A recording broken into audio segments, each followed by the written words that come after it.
Hello, hello, hello. In the process of making my video about whiteness and blackness that I released last week, and my video about the British Crusade against slavery, which is still in the works, I sensed a serious lack of public understanding about the realities of racial segregation in Britain versus America. Indeed, the British education system teaches stuff like Rosa Parks and Martin Luther King Jr. as though it is our own history, and presumably the American education system doesn't bother to teach the British history of discrimination at all. I mean, why would they? But as such, it seems that many people on both sides of the pond are left sort of thinking that our histories are one and the same. The reality, however, couldn't be further from the truth, hence why I've made this video. With all the modern demands and accusations surrounding racism, it is vital that we understand what actually happened in the past and not end up fighting against something that didn't ever actually exist.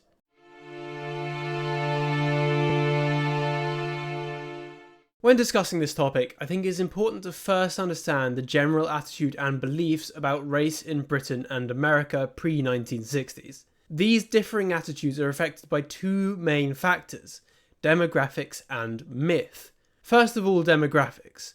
Obviously, we have here a giant chasm between the two countries. America, as a result of the mass importation of slaves, has long had a huge proportion of black people in the country, ranging since the late 1600s from between 10 and 20%. Meanwhile, it may come as a shock to you to hear this, but the British Empire never had slaves in the British Isles, though of course we did have them in the colonies. As such, Britain's demography remained pretty much the same for over a millennium. Very few non-white people lived in Britain, and most who did lived in the largest cities only. Until only very recently, in the 1960s, less than 1% of Britain was classified as non-white. And this also meant that, whilst black Americans are predominantly descended from slaves, no ethnic minority migrated to Britain as a slave. I'll talk more about the abolition movement in my upcoming video about Britain's crusade against slavery, but for now it suffices to say that the British public has been fervently against slavery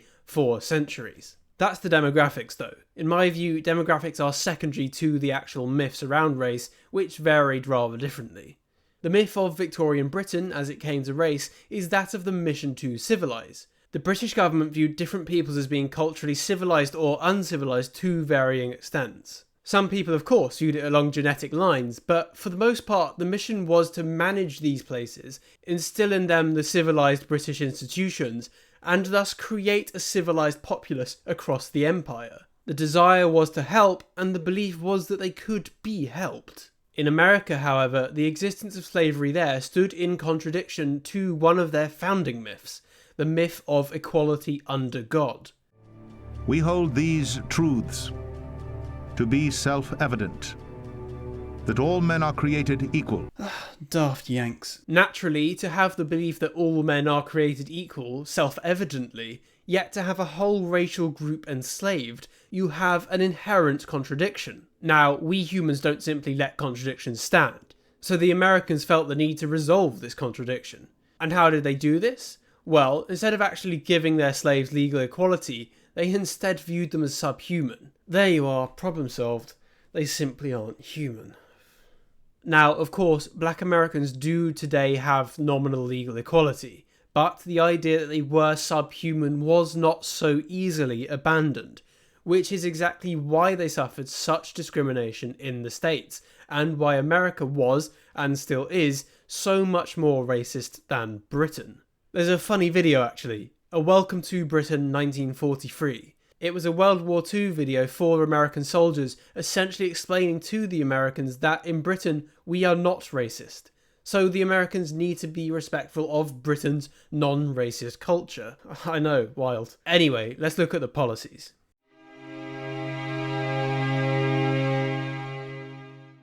The types of discrimination can broadly be put into two categories: the private sphere and the public sphere. The private sphere, of course, being peer-to-peer, peer-to-business and business-to-business, and the public sphere being government to anyone else. Now, in the private sphere, obviously there were many individuals in Britain and America who were racist. We famously had British pub signs saying "No Irish, no blacks, no dogs," and many businesses and private clubs would not accept or serve black people. And the same in many cases in America. But this is private discrimination, not government discrimination. It's not written into law, rather just not prohibited by law. And for what it's worth, there was no law preventing businesses owned by black people from denying white people service. Anyone could refuse to serve or deal with anyone for any reason. And we also had the usual crap like gollywog dolls and blackface, which caricature black people, but compared to the genuine belief in racial inferiority, offensive caricatures aren't the worst thing in the world.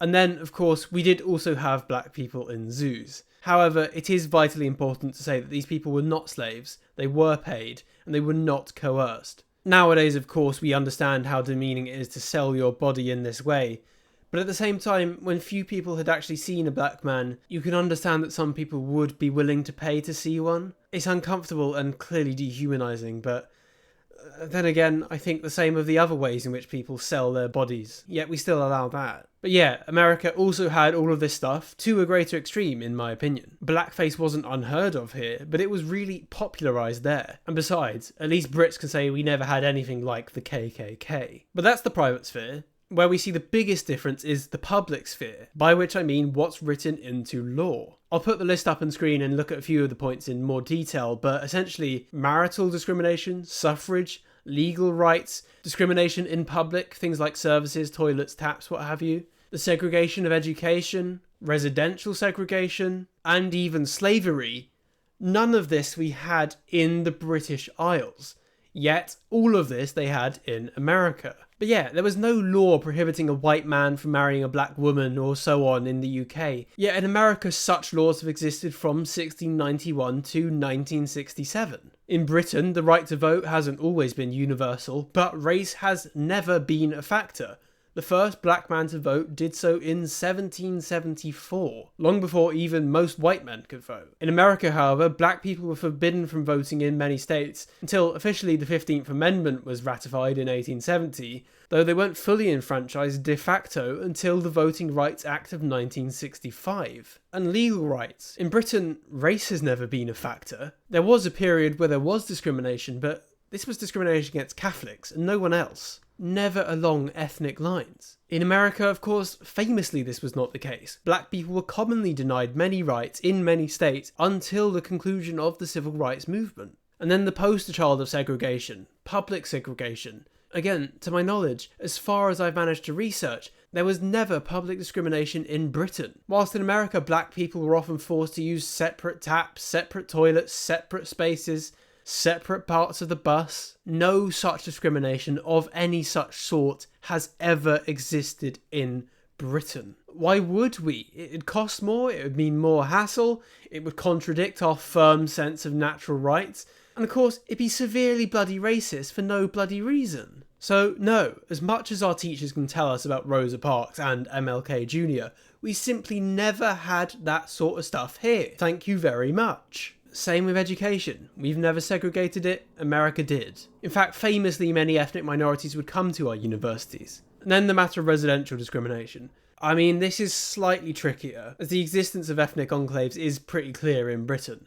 Many areas are less than 5% white British, and many areas are more than 95% British. I don't think it's quite as extreme as America, but de facto segregated neighbourhoods do exist. Except in America that was often a matter of intentional policy or law. However, in Britain there are and were no laws forcing different races to live in different neighbourhoods.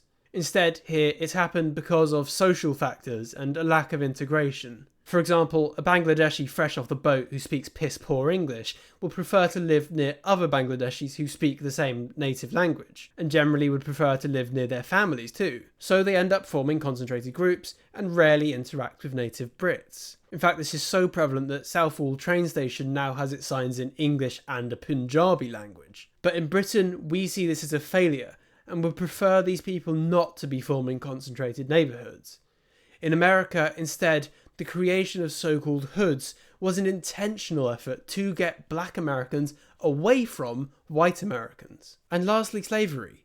While slavery was a massive part of America and its legacies are still present today, not to the extent and not in the way that the left claim, but still to some extent, of course, slavery was never practiced in the United Kingdom proper. Yes, we had it in the colonies, but never in the British Isles. Talk about the differences in discrimination. That's the biggest one.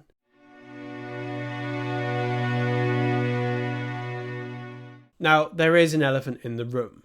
That is, of course, the difference between the laws and policies within Britain and her empire, be that slavery or post-abolition discrimination. It was consistently the case that the policies within Britain itself were far less discriminatory than in the colonies, and British foreign policy was consistently far less discriminatory than the desires of the colonists, be that the treatment of Native Americans around the time of American independence, or the rights of, for example, black Africans in Rhodesia, which, though it never had apartheid, did have a system of landed voting that essentially gave the power to the white minority. Don't get me wrong, I'm still on Rhodesia's side in the matter, and it's a complicated situation, but it still goes to show that the British government did try to push black majority rule on the Rhodesians, despite their interests and frankly despite the British interests. Anyway, in essence, there has never been racial discrimination in British law.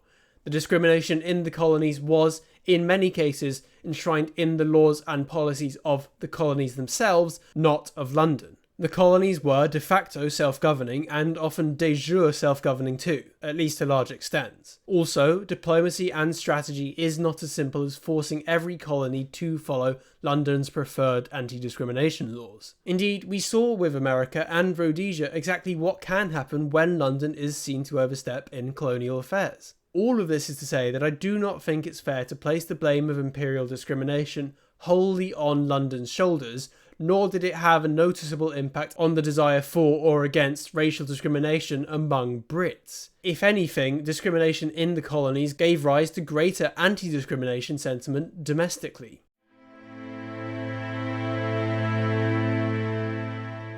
All said, you can clearly see the difference.